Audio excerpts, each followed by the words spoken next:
Muy buenas tardes con todos. Soy la doctora Rosana Mendoza Mesa, docente de la Universidad San Martín de Porres, en el capítulo de dermatología. El día de hoy vamos a ver la clase de urticaria y angioedema.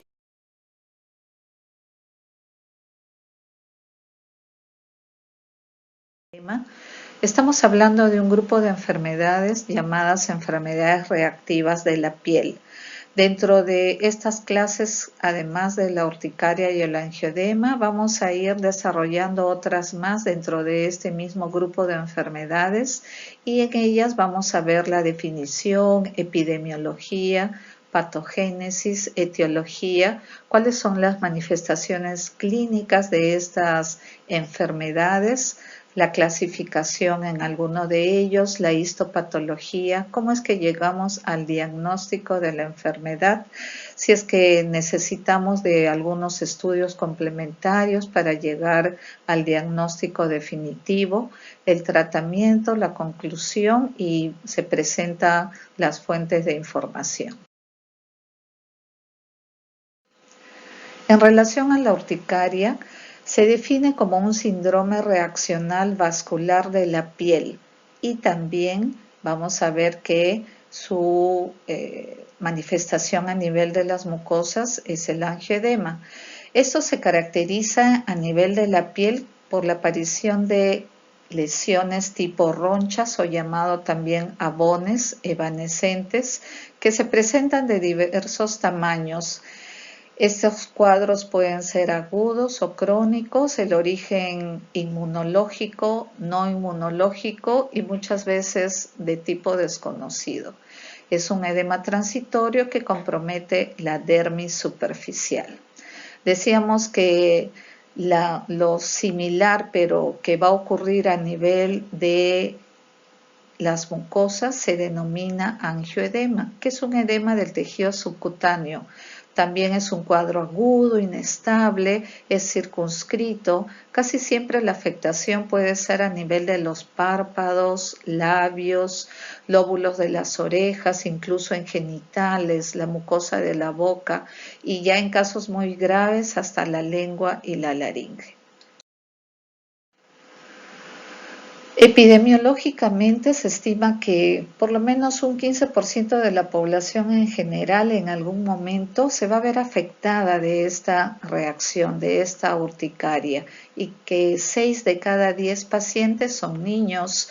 Vamos a ver más adelante cuáles son los factores etiológicos que se pueden condicionar esta reacción en la piel.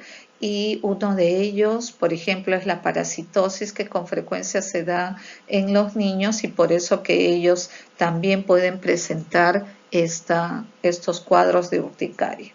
Entonces, tanto vamos a verlo en la consulta dermatológica pediátrica como en la consulta de adultos. El 50% de los pacientes solo van a desarrollar urticaria, mientras 40% exhiben urticaria y angioedema. Muchas veces esta manifestación de urticaria y angioedema lamentablemente nos puede llevar a un mal pronóstico de la enfermedad, ya que la duración del padecimiento sería mucho más prolongado. El 10% restante puede presentar únicamente angioedema. Entonces la mayor manifestación es a nivel de la piel, en menor porcentaje piel y mucosas, y solo mucosas es solo un 10%. Se dice que hay una relación entre hombres y mujeres de 2-1, pero no siempre esto puede suceder. En relación a la patogénesis, el sustrato anatomopatológico de estas lesiones es el edema que se va a producir por la extravasación del suero a nivel de la dermis. Si el edema se va a producir en la parte superficial, es lo que nosotros clínicamente vamos a ver como las ronchas o abones. Cuando esto se produce a nivel de la dermis profunda o hipodermis, se denomina angioedema. El más importante factor celular de estas diferentes formas de urticaria o angioedema es el mastocito. Este mastocito que posee en su interior una serie de gránulos que contienen mediadores vasoactivos, los que tienen como órgano blanco los vasos sanguíneos. Al darse la liberación de estos gránulos, se produce cuando la inmunoglobulina E se une con receptores para esta inmunoglobulina E de alta afinidad sobre la superficie del mastocito y forman un complejo que va a desencadenar esta degranulación. Además, existe una variedad de estímulos inmunológicos y no inmunológicos. Entre aquellos que son inmunológicos está la unión con diferentes receptores de inmunoglobulina E por alergenos, de anticuerpos. Entre los no inmunológicos inclusive se pueden dar los opioides y la anafilotoxina C5A, el factor de células madres, y los neuropéptidos sustancia P.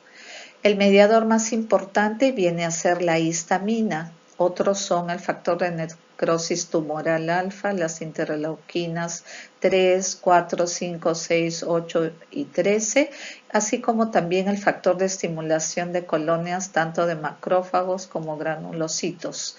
Pueden darse también otros mediadores como son prostaglandinas y los leucotrienos. Se da diferentes mecanismos, tanto inmunológicos como no inmunológicos, en la presentación de este cuadro. Reacciones de hipersensibilidad tipo 1, tipo 2, tipo 3 en los cuadros de mecanismos inmunológicos, y entre los mecanismos no inmunológicos se viene a dar una acción directamente de ciertas sustancias sobre el mastocito. Todas ellas van a producir la degranulación de este contenido de los mastocitos, y es lo que va a iniciar toda la cadena de reacción para la formación de estas ronchas o abonas. Acá hay diferentes mecanismos que pueden hacer que el mastocito se empiece su degranulación liberando la histamina. La histamina va a dar una respuesta inflamatoria como vasodilatación de células inflamatorias, por ende se da el edema y finalmente todo el cuadro característico de la urticaria. Es importante que sepamos o tengamos en mente dentro de los factores etiológicos qué es lo que va a condicionar estos cuadros de urticaria, cuáles son los factores desencadenantes.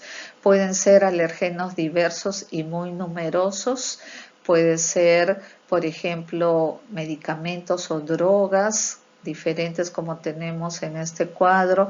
Pueden ser estímulos físicos como el calor, la luz, el frío, la presión, vibración y hasta el agua.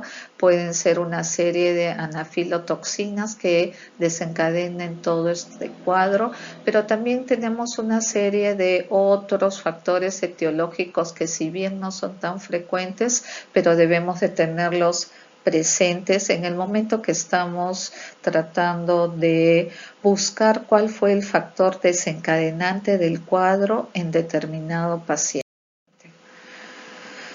Vamos a ver las manifestaciones clínicas de la urticaria. Una vez más indicamos que la urticaria se caracteriza por brotes de abones o llamados ronchas o pápulas edematosas. Este abón puede ir formando ante la confluencia de estas lesiones, que al comienzo pueden ser aisladas como vemos aquí, pero al ir juntándose todo ello o haciéndose más grave el cuadro, se van formando ya estas placas edematosas de color rojo o rosadas que tienden a palidecer por el centro debido al colapso de los vasos sanguíneos. Se localizan en cualquier parte de la superficie corporal. Casi siempre al inicio es una forma circular, pero en la medida que éstas se van haciendo confluentes, ya sus formas son geográficas y pueden abarcar grandes zonas de la superficie de la piel. Entonces, desde pocos milímetros como tamaño a varios centímetros de estas lesiones.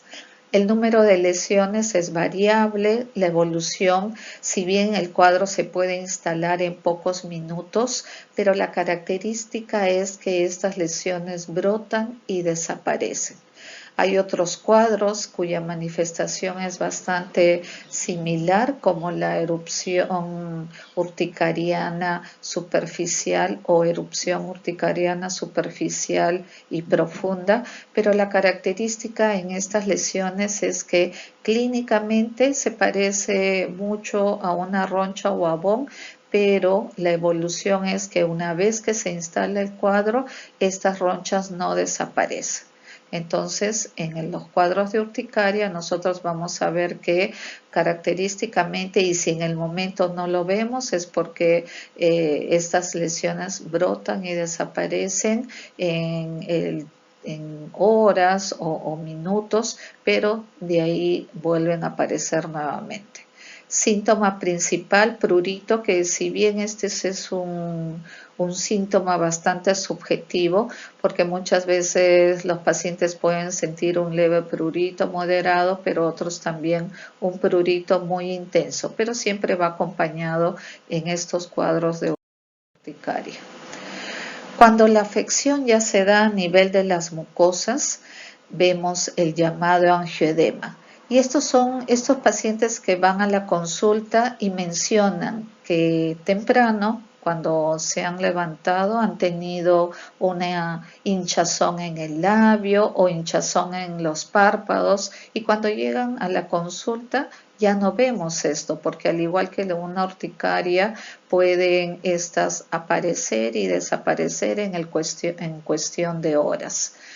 La característica de estas placas edematosas de bordes no muy bien definidos es esa coloración rosada, o de repente el color de la piel, el tamaño también pueden ser desde pequeñas, pero muy rápidamente van progresando a mayores tamaños. La localización en cualquier zona de las mucosas, pero frecuentemente lo vamos a ver a nivel de los labios, a nivel de los párpados, sin que signifique que no va a haber en otros sitios, puede haber hasta a nivel de la lengua y genitales. Entonces la instalación de estas lesiones es en horas, suelen tardar algunas horas en desaparecer, por eso es que también la característica clínica es muy similar a lo que se da a nivel de la piel. No solo esto, también pueden ir acompañados de síntomas gastrointestinales, de repente respiratorios, y las formas más graves cuando se da este edema a nivel de la laringe o si hay alguna manifestación cardiovascular. Acá vemos algunas imágenes del llamado dermografismo. Como les mencionaba, muchas veces el paciente llega a la consulta mencionándonos que antes, cuando se levantaron, tenían las ronchas en el cuerpo, y llegan a la consulta o ya les tocó el momento de la visita médica y nos damos con la sorpresa que no hay ninguna lesión. Entonces, una forma de nosotros evidenciar que realmente estos pacientes están con un cuadro de urticaria es hacer una presión con algún objeto de punta roma, haciendo cierta presión que no sea ni muy fuerte ni muy suave, porque si es muy suave no vamos a obtener mayor respuesta en la piel, y obviamente si es que es muy fuerte vamos a lastimar esa piel.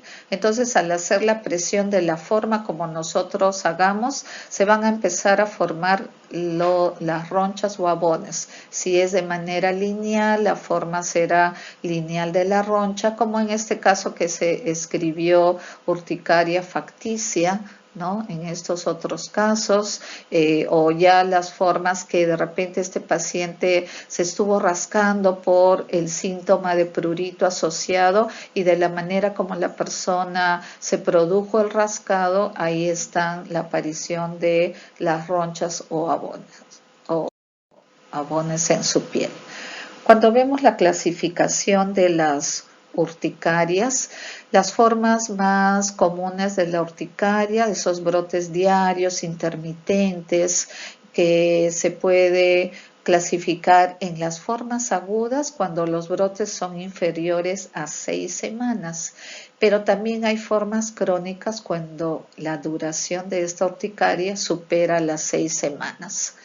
Les mencioné que hay diferentes factores etiológicos desencadenantes de la enfermedad, como puede ser el dermografismo, cuando hacemos presión en la misma piel, una urticaria por presión, ejemplo, en aquellas personas que pueden tener las medias muy ajustadas, donde hace presión el elástico se puede formar, inclusive en el mismo pantalón o la correa, quiere decir en la cintura, la mayor aparición de sus ronchas o abones.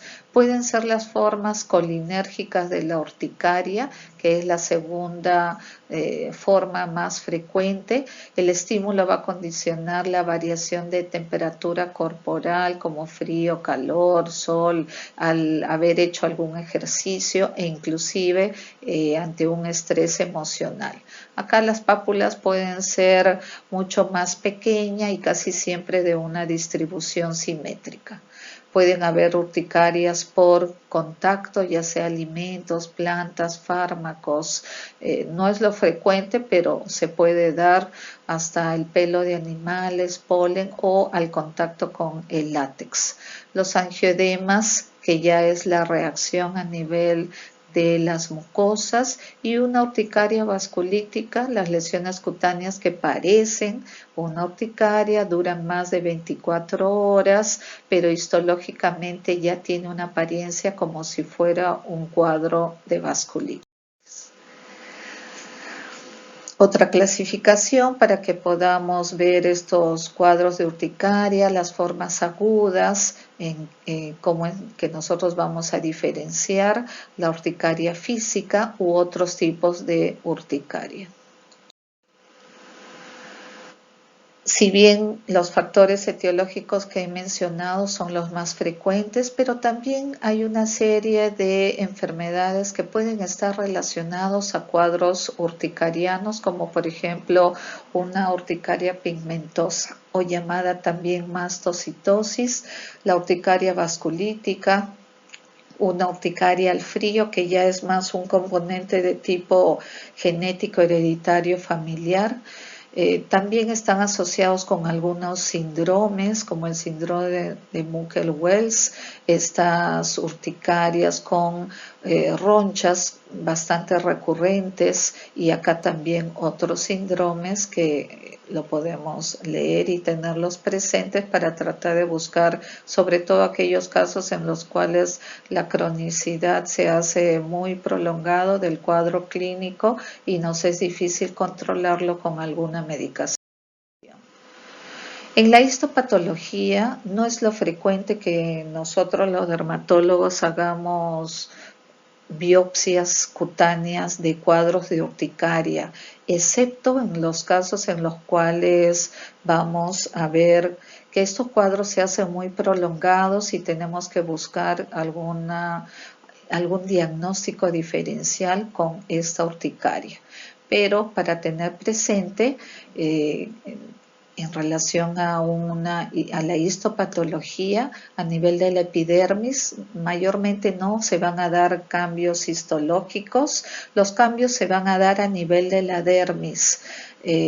Los haces de colágeno van a estar mucho más separados los unos con los otros, y también vamos a ver que el infiltrado inflamatorio que están entre estos haces de colágeno básicamente son eosinófilos, pueden haber mastocitos, basófilos y neutrófilos esparcidos, pero la célula inflamatoria principal son los eosinófilos. La inmunofluorescencia directa de ronchas puede mostrar el depósito de inmunoglobulinas, complemento C3 dentro de los vasos sanguíneos, pero no siempre es un hallazgo específico del cuadro. Entonces, cuando nosotros queremos hacer el diagnóstico. Básicamente es un diagnóstico clínico caracterizado por la formación de estas ronchas o abones que aparecen rápidamente y que desaparecen en cuestión de minutos u horas. Los estudios para buscar la etiología entonces van a estar basados en datos que nos van a brindar el paciente en relación a algunas enfermedades o ante la sospecha de algún factor etiológico que tengamos en mente en el momento. Algunos protocolos para el estudio de la urticaria es una historia completa. Tenemos que ver definitivamente cómo se comporta el cuadro, si es que es a nivel de la piel, si es que es a nivel de las mucosas, si esto tiene una duración mayor o menor a 6 semanas para también no solo hacer el estudio, sino empezar con algún tratamiento, el estudio de factores etiológicos que no del todo van a ser visibles en el momento, sino que tenemos que ir mucho más allá de nuestra investigación de las formas frecuentes como factores etiológicos para poder llegar al detonante o desencadenante de la enfermedad. Y de igual forma, el estudio del angioedema, saber si estos son cuadros agudos o cuadros crónicos, saber si es que esto ya es parte de algún cuadro o algún síndrome asociado a esta enfermedad, de repente por ahí alguna historia familiar de estos cuadros de angioedema que nos va a llevar a hacer estudios especiales en estos pacientes. Los estudios complementarios más frecuentes en sus formas agudas, por ejemplo, podemos solicitar un hemograma completo, una velocidad de sedimentación para ver si es que guarda relación con alguna infección asociada a esta urticaria. En algunos pacientes podemos encontrar valores de repente bajos de hierro, vitamina B12. Lo más frecuente, sobre todo en niños, es estudiar, a solicitar a su vez del hemograma, sobre todo si vemos que los eosinófilos están aumentados, solicitar un examen parasitológico seriado por la frecuencia de estas parasitosis intestinales en niños. Una vez que tratamos la parasitosis intestinal, desaparece el cuadro de urticaria. Ya algunas otras pruebas más específicas dependiendo de el tipo de urticaria que pueda presentar el paciente.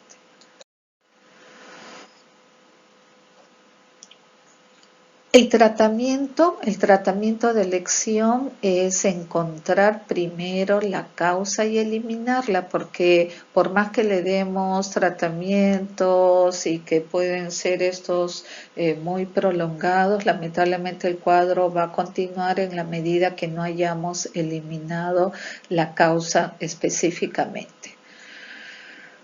La historia clínica es muy importante porque eso nos va a llevar a poder determinar cuál es el factor desencadenante en estos pacientes y si sospechamos de alguno de ellos, nos podemos ayudar de los exámenes auxiliares. Muchos pacientes con ronchas mejoran rápidamente a pesar de no encontrar la causa, porque de repente en ese tratamiento que ya hemos instalado básico en estos cuadros de urticaria o angioedema, ya hemos desaparecido el factor desencadenante.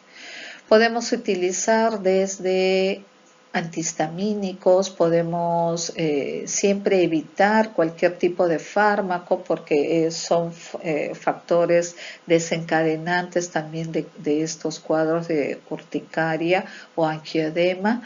Y tenemos también que tener mucho cuidado para no estar tampoco prometiendo la cura a través de el realizar test de alergia, porque muchas veces estos test de alergia nos puede llamar a ver mayores factores desencadenantes de esto, pero no necesariamente el que desencadenó el cuadro en ese momento. La terapia de primera línea Siempre son los antihistamínicos, pueden ser desde primera generación, como los H1 que producen sedación, y esos son bastante importantes en esos cuadros donde la urticaria produce prurito muy intenso. Los de segunda generación, que no son sedantes, pero que tienen efectos antiinflamatorios, también nos van a ayudar en estos cuadros. La terapia de segunda línea, cuando esta urticaria no es controlada por la terapia de primera línea, son los corticoides, dentro de ellos la prednisona, metilprednisolona, los más usados, y la mayoría de veces hay una asociación de la terapia de primera línea con la segunda línea. La tercera línea ya son aquellos cuadros de urticaria donde son cuadros crónicos, son cuadros más recalcitrantes, muy recurrentes, donde tenemos que ya utilizar otras formas de tratamiento, casi siempre las urticarias crónicas autoinmunes que de repente van a necesitar ciclosporina, la ciclofosfamida, metrotexate, de repente inmunoglobulinas endovenosos hasta plasmaféresis, colchicina o dapsona. Otras terapias, el uso de la fototerapia con rayos ultravioleta, asociados estos a soralenos, y ahora último el uso de productos biológicos tipo omalizumab, que los cuales nos pueden traer bastante alivios en los pacientes con cuadros crónicos de urticaria. Entonces acá vemos la relación de antihistamínicos, los más utilizados pueden ser los de primera línea, una clorfenamina, que son más sedantes, segunda línea la loratadina, la cetiricina, los de última generación como una levocetiricina, una desloratadina, pero también se ha visto que la rupatadina tiene bastantes efectos muy adecuados en estos pacientes. Vemos la dosis que van a utilizar tanto en adultos como en niños. Para concluir, este cuadro de urticaria es una de las formas de dermatosis más frecuentes en la consulta dermatológica. Pueden ser clasificadas en base a la duración, a la frecuencia, a las causas desencadenantes de este cuadro. De todos los procedimientos diagnósticos, lo más importante es obtener a través de la historia clínica ese dato principal que nos va a llevar a poder obtener el factor desencadenante del cuadro. Si bien el tratamiento principal es iniciar con antihistamínicos, pero también pueden ir asociados con la corticoterapia para disminuir el tiempo de duración de estos cuadros. Pero tengamos cuidado porque tampoco se pueden utilizar por mucho tiempo.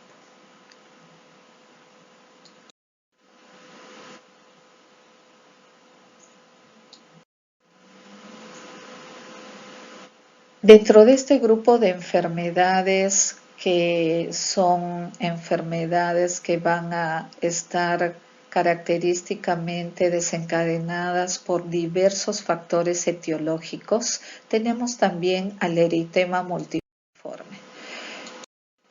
El eritema multiforme es una enfermedad aguda de la piel y de las mucosas de naturaleza inmunológica, pero que tiene una característica principal. La característica es la formación de estas lesiones en forma de diana o círculos concéntricos que puede manifestarse como lesiones eritematosas, lesiones ampollares, vesiculares y hasta lesiones purpúricas. Este padecimiento, que puede ser tanto a nivel de piel como mucosas, las formas agudas casi siempre son variantes autolimitadas, son leves, pero lamentablemente hay formas mayores de este eritema multiforme que ya son formas bastante graves, fulminantes, progresivas, inclusive que pueden producir necrosis a nivel de piel y mucosas. Entonces tenemos dos variantes, las formas menores del eritema multiforme y la forma mayor de este eritema multiforme. Epidemiológicamente, la edad de aparición de esta entidad puede ser a cualquier edad, pueden ser desde muy jóvenes o también personas de la tercera edad, pero casi siempre lo más frecuente es que nosotros veamos estos cuadros entre la segunda y tercera décadas de la vida. La relación hombre-mujer en relación a su presentación puede ser de 3 a 2, de 2 a 1, no es muy significativo estos datos, tampoco suele haber mucha predilección racial y la incidencia de este eritema multiforme mayor es de 0.8 a 6 por millón al año.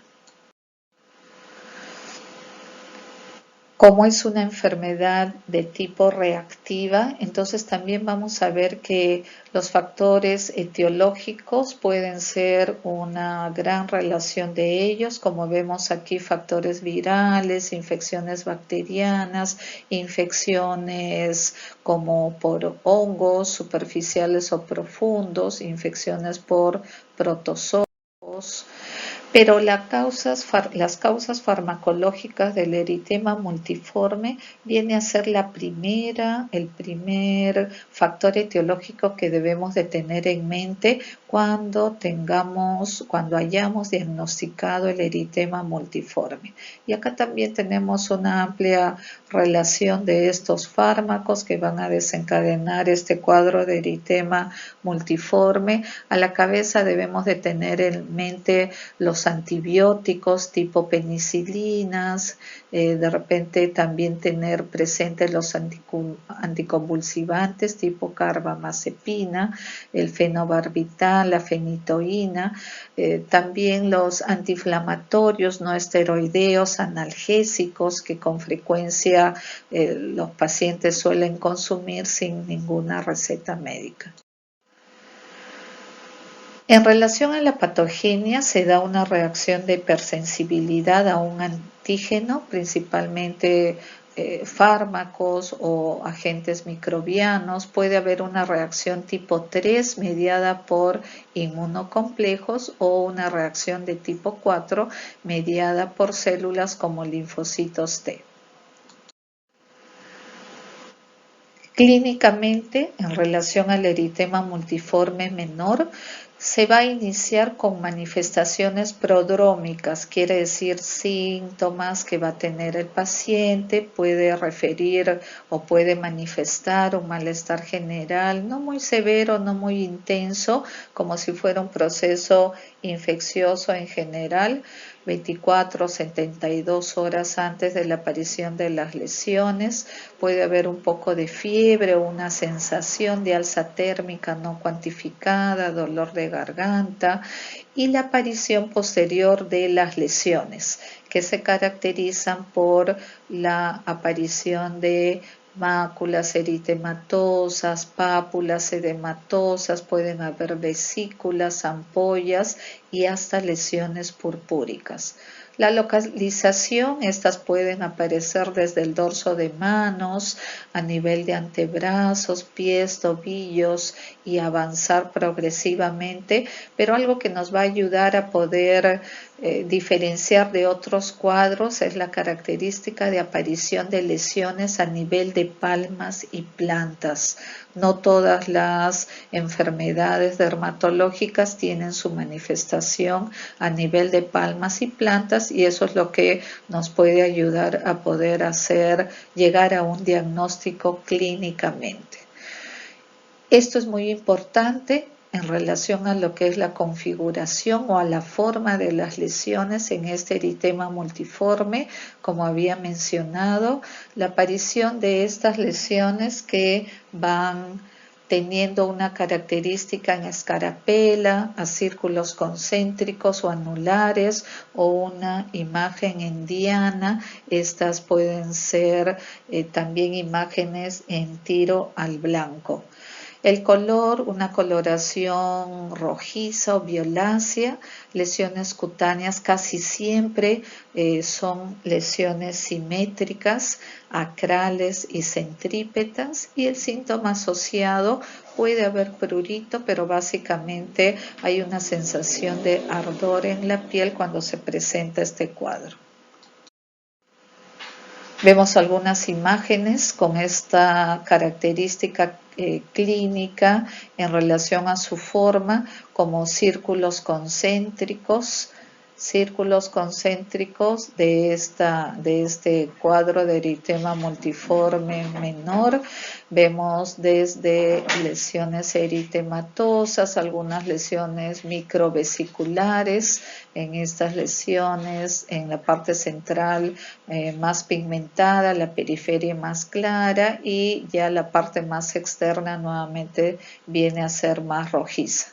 Y eso es lo que les mencionaba, la característica de la aparición de estas lesiones a nivel de palmas y plantas, que nos va a ayudar a hacer el diagnóstico clínicamente. Cuando hablamos del eritema multiforme mayor, este se va a iniciar con manifestaciones prodrómicas intensas o muy intensas. El paciente manifiesta fiebre, mayor dolor de garganta, tos, mucho dolor muscular, dolores articulares, un malestar general intenso. Cuando estas lesiones no solo se manifiestan a nivel de la piel, sino a nivel de las mucosas, vamos a ver un ampollamiento, sobre todo de los orificios naturales. Por ejemplo, en el globo ocular rápidamente se va a cubrir de un exudado costroso, adherente, puede producir un cuadro de conjuntivitis, pueden haber atrofias esclerosantes que, dependiendo de la magnitud del cuadro y obviamente si no instalamos un tratamiento rápidamente, puede llevar inclusive a la ceguera. A nivel de la mucosa oral y labial, también la formación de ampollas erosivas, fisurarias. Estas son dolorosas, va a haber un exudado de un material adherente, pegajoso, que impide la apertura de la boca. Keilitis, estomatitis también van a ir acompañando a estos cuadros. Esto puede ser muy severo, por lo que también hay compromiso a nivel genitourinario, produciendo una vulvitis, una balanitis, pero también manifestaciones a nivel de mucosa de faringe, de laringe.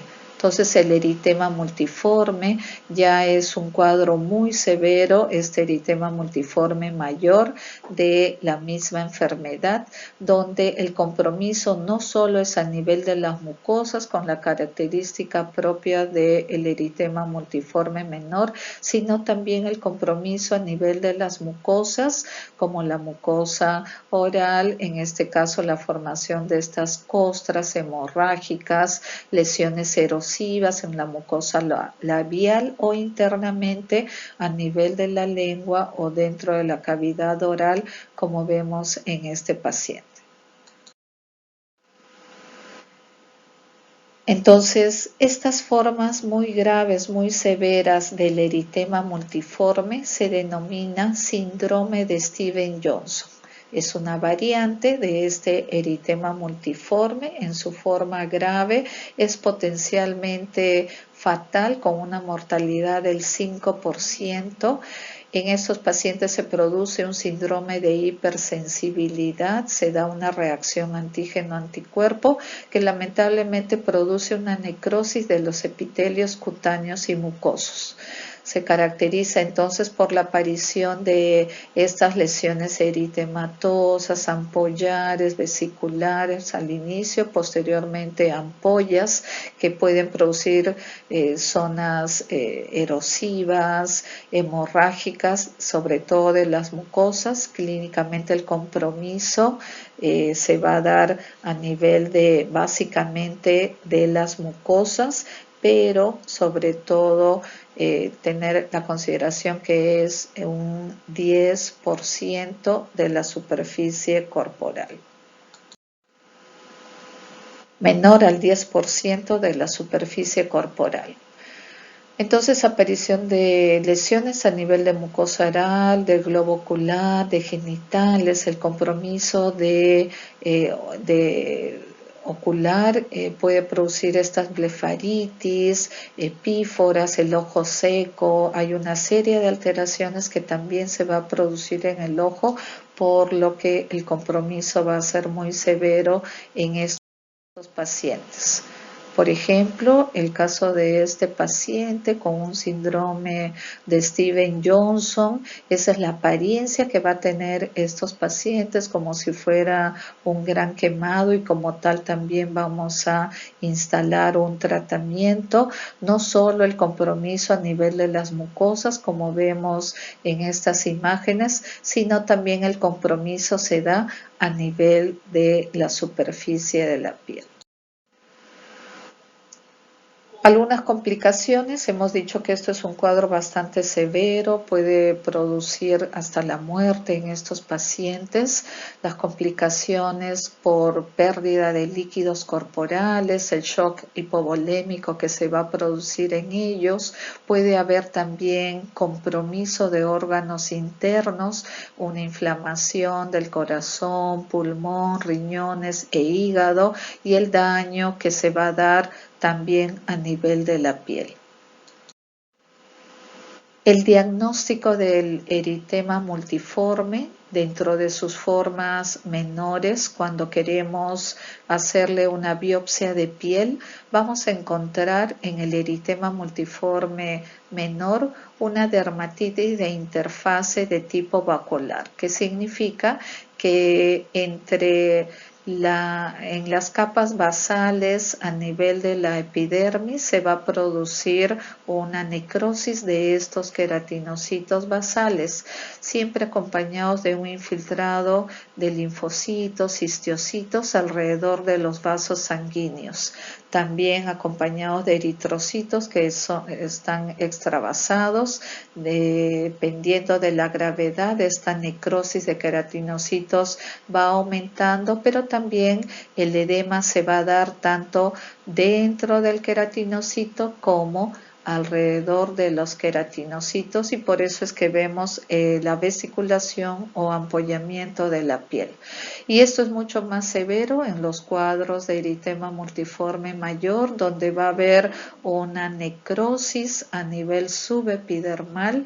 Básicamente el techo de la ampolla es esa necrosis de queratinocitos con células inflamatorias también que van acompañando a toda esta reacción.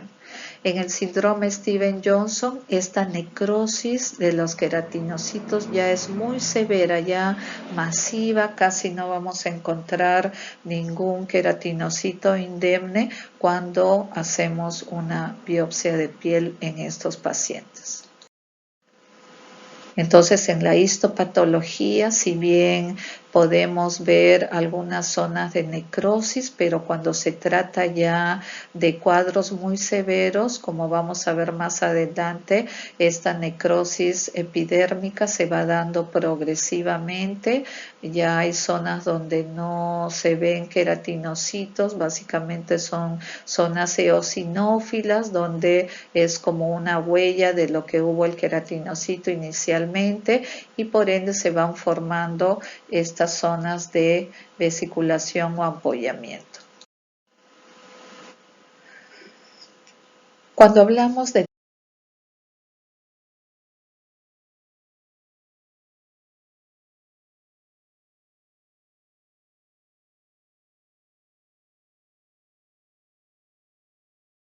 El tratamiento en el eritema multiforme menor pueden ser desde sintomáticos, dependiendo si el paciente manifiesta prurito, le daremos un antihistamínico, el uso de corticoides tópicos en las zonas más localizadas.